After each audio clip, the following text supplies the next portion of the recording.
Hi, good day everyone. This is Vin. Welcome to NCR Rizal Properties. Alright, we're here inside Greenwoods Executive Village. So if you will notice, no, corner property po ito. Alright, yung full details, paki-check na lang po sa description box. Ipopost ko po, hihingi ako ng full details sa ating seller. Alright, so kung mapapansin nyo, no, may mga dumadaan sa sakyan. It's because nasa main road lang po itong property. Right? Ayan, oh. Tara, papasukin ko. Yung property may swimming pool and para kang merong grand entrance, pero dito muna ako dadaan sa kabila. Right? So again, Greenwoods Executive Village po ito. Pasensya na kayo, may mga kalat pa, may mga konti pang pinapolish. So paki-disregard na lang po muna ng mga kalat, no. Papakita ko na kagad sa inyo para po if ever na interested kayo, pwede po tayo mag-set ng viewing, right? So yung pinakang entrance talaga, yung pinakang entry is nandun po. Okay, nandun. Mamaya pupuntahan ko, pero dito na kasi yung dito na ako dumaan sa kabila, right? So ito yung swimming pool natin, ito yung pool area, right? Ganda na setup actually.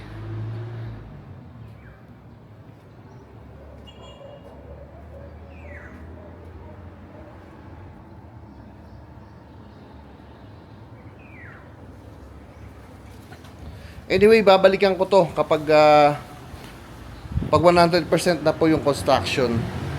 Ngayon gusto ko lang talaga ipakita sa inyo. So dito meron ako nakikitang a powder room, right?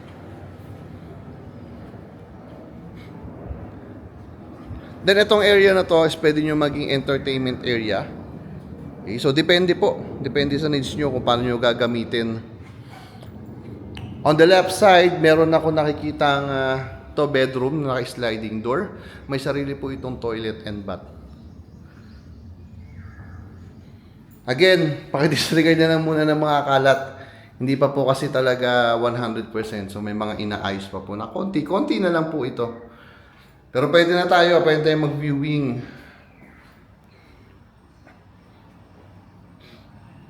Okay, so ito yung space. Itong bedroom na to, depende sa inyo kung paano nyo gagamitin. Gusto nyo, pwede kayo mag-set up ng small gym dito, diba? Itong part na to, actually, ang gandang gawing dining area. Diba? Mag-set up ka ng dining area dito. Okay. Tapos nandyan lang yung pool. Imagine mo na lang, diba, nandyan yung mga bata. Then nandito kayo, kumakain kayo. Chill lang. chill. On this side, mamaya tayo aakyat ha, pero ito yung isang way paakyat po doon sa ating second floor. Pakita ko lang tong parking space natin. Saan ako po pwesto? Wait. So ito, meron tayo dito service area. Again, pasensya na, makalat pa po talaga. Then ito, pwede nyo maging storage. Sa parking space natin, parking space is good for 3 to 4 cars, tingin ko. Pero usually, yung mga magiging buyer dito, puro may malalaki sasakyan. So I think, 3 cars, maluwag na maluwag po ito para sa 3 sasakyan. Pero kung may sedan kayo, pwede naman po 4 carport vehicle, right? So naka-covered na rin yan.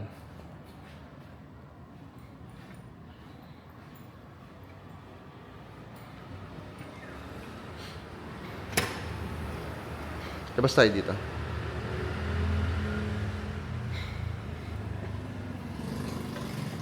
Ito po, again, yung pool area natin.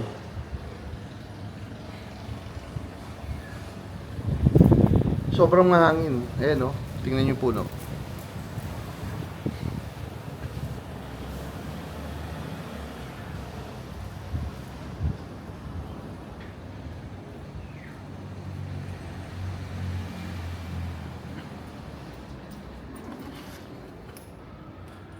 Tara, akit tayo sa second floor. Pasensya na, dito na ako dadaan.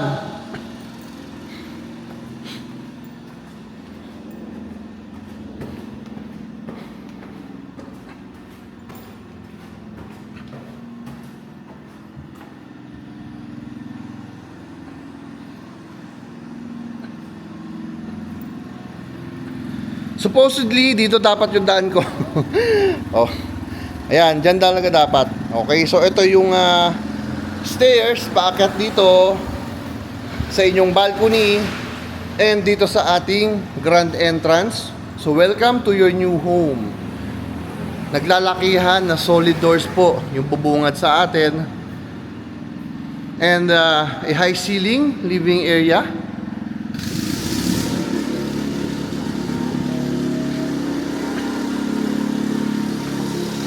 Meron kayong mga naglalakihang fixed glass for natural light.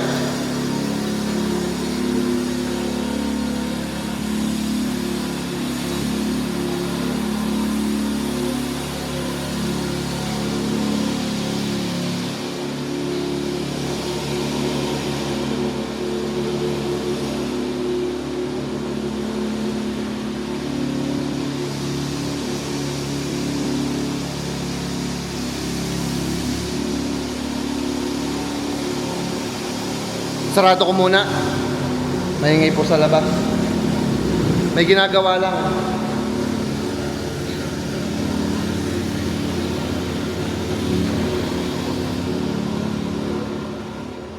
Okay, pasensya na kayo May ginagawa po sa labas. I think sa tubig po yan, right? Sa water connection di sa kalsada. Okay, so on this side, this will serve as your dining area, and then yung kitchen area po natin is nandun. Okay, so dining area and then yung ating kitchen area. So dito sa kitchen area, meron tayong kitchen island. May nakikita akong built-in oven, range hood, and induction cooker. Right? Then dito sa side na to, this will serve dun space para sa ating refrigerator. Then, meron tayong pantry area.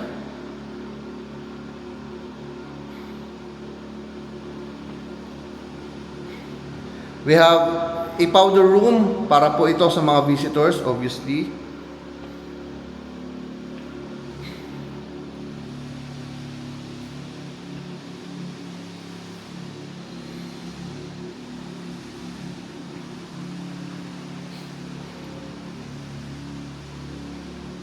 Meron tayo ditong service area or sabihin natin secondary kitchen kasi meron ako nakikita nakaset up dito na cooktop. Okay? A 2-burner cooktop. Actually, dito ako galing kanina. Inuna ko lang. Pumunta lang talaga ako doon sa ating main entry. Right? Sarado ko uli.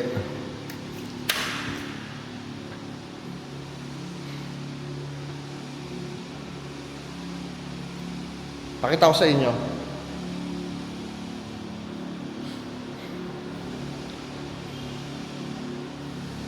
Again, this is your high ceiling na living area. May foundation kasi dito. Kaya, then, ito yung ating magiging dining area. Ito po. Then, kitchen area. Right? Then, dito sa ating ground floor, meron po tayong 2 bedrooms. Right? So, for guest room and senior room, yun yung nakikita ko para dito. Okay, so first bedroom. And may mga access po sila sa ating balcony. Again, yung full details, isasama ko na lang po sa posting. Pakicheck po sa description box. Hindi ko po sure kung ano mga kasama pa dito. Dahil ngayon, nakikita ko pa lang is mga abang or mga provisions pa lang for AC. So, malay nyo, diba, may kasama na po mga aircons to. Sana meron. Tingin ko naman meron. Sana meron. Pero mahirap mag-abono. Kaya mas maganda kukuha na ng update sa ating seller. Okay? So ito, tingin ko, ito is good for senior room. Again, senior room. Parehas naman po na may sariling toilet and bath. Pero mas magiging komportable po yung ating kasamang senior dito sa kwarto na to. I believe. So ito yung kanya sariling toilet and bath po. Okay, so balik tayo di sa ating ground floor.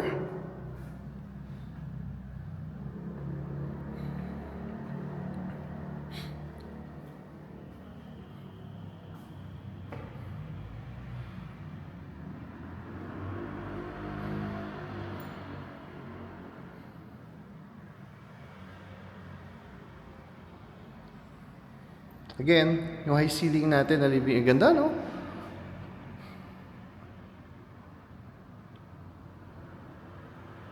Yung style ng chandelier niya parang shell.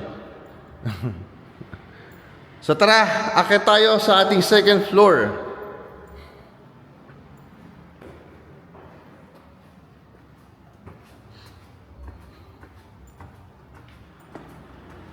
Again, Greenwoods, lagi kong sinasabi sa inyo, kung ang business nyo or workplace po is nasa or lagi kayong dumadaan ng Highway 2000 and C6, very highly recommended ko po ito.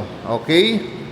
Or kung nasa Ortigas, pwede. Again, kahit Chendesitas or Libis, pwede po.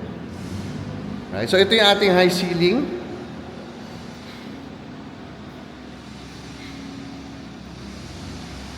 Pakita ko yung lights niya.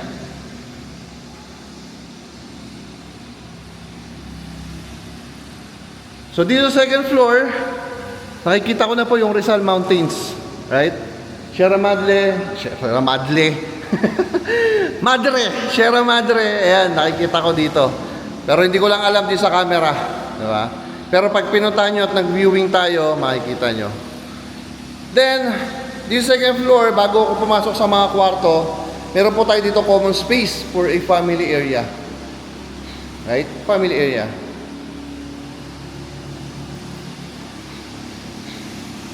So first bedroom dito sa ating second floor, of course, may sariling toilet and bath.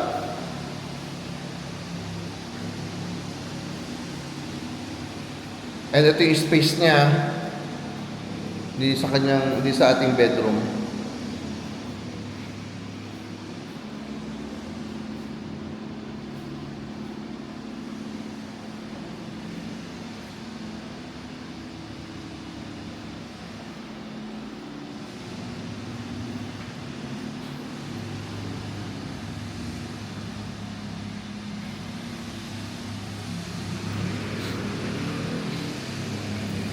Then, ito yung ating master's bedroom. Alam mo yung pinaka-favorite part ko dito is yung comfort room. Mamaya makikita natin. Laki, no? Sensya na, may ingay na nanggagaling sa labas. Sensya na po kayo. Okay, so ito yung ating walk-in closet.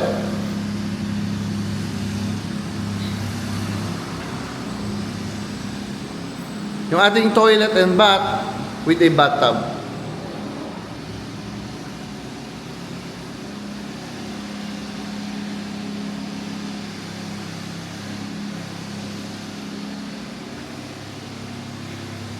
Ngayon ko lang napansin to.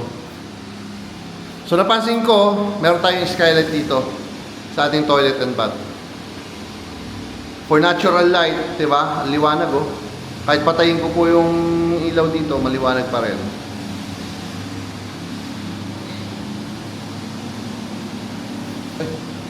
Tignan ko. Sorry.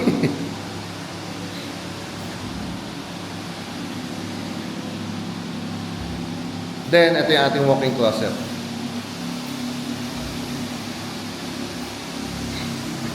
Space ng ating master's bedroom. Then, may balcony po tayo dyan. Right? Pwestuhan ko dito.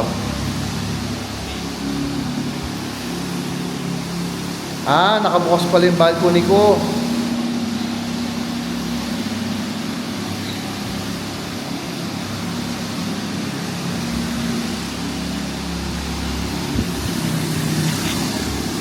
Sarado ko na nga.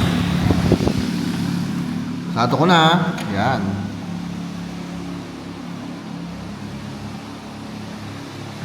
O tara, akit tayo ng third floor.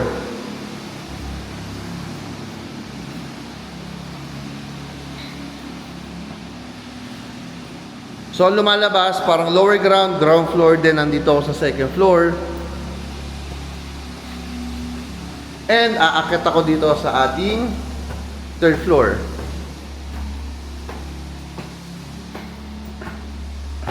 So basically, parang lumalabas siya 4 na floors. Ganun lang, ginawa ko lang lower ground yung nasa kanina. Yung sa may parking space, di ba? Doon sa may pool area. Okay. Maambon. Maambon nga. So tara, dito tayo. So meron tayo dito ng alfresco bar. Wow. Pagod ako ah.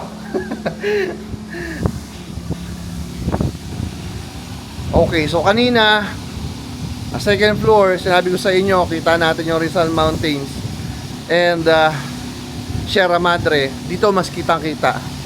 Kanina medyo may ano pa mayroon pang coating obstruction, pero ito kitang-kita na po. Dito sa camera baka malabo lang, no? And umaambon po ngayon. Ayan. So Sierra Madre and Rizal Mountains. Natin alfresco bar. Ito pala yung favorite part ko. Ayan, dito tayo sa may bar area. Sarap mag-relax. Tapos ganito yung hangin, medyo umaambon-ambon.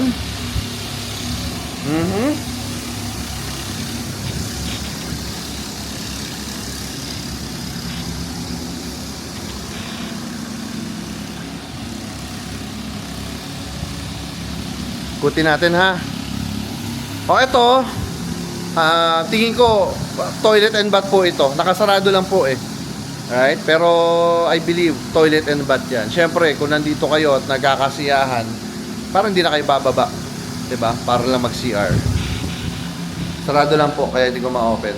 Then, ito, a small bedroom. Meron kayong bedroom dito. I think, ito po yung pwedeng mag-serve as your guest room.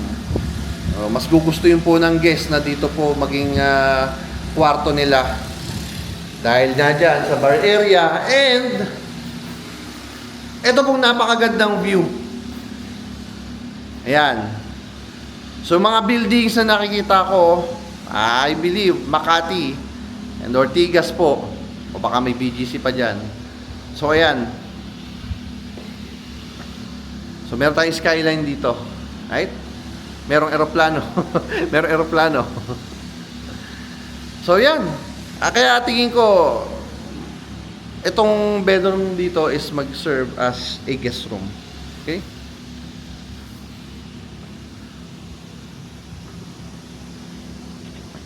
Sarap, umaambon-ambon ng konti. Thank you Lord. Napakainit pa naman itong mga nakaraan, di ba? Alright, so ito yung bedroom natin dito.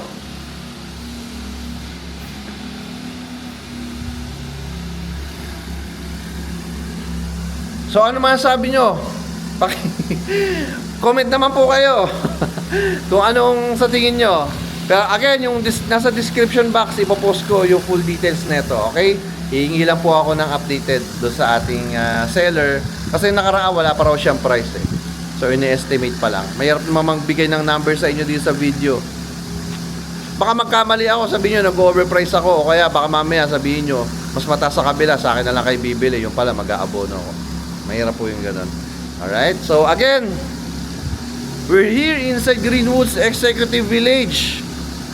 Okay, kung ang workplace nyo or ang business nyo po is nasa Ortigas, madaling-madali lang kasi mayroon tayong gate dito sa Pasig. Alright, Pasig Gate. Then dito sa may back door, yung gate natin is yung Taytay Gate, which is very accessible. Paglabas nyo dyan is Highway 2000 po. Highway 2000 and then C6 na po kagad. So very accessible kayo going to Makati and BGC. Alright? Kahit NAIA, very accessible kayo dyan. Nasubukan ko na pong bumiyahe from here going to NAIA. Mga nasa 30 minutes lang po. May konting traffic lang na daanan pero kayang-kaya 30 minutes. Hindi po ako mabilis magpatakbo ng 4 wheels. Alright? Hindi po ako ganun na nagmamadali kapag ka nagdadrive. Okay? So that's it. Mag-message kayo if interested kayo. Mag-comment kayo kung ano pa sa tingin nyo ito property. Alright? So again, my name is Vin of Fancy Rizal Properties. Thank you for watching po. God bless everyone. Bye-bye.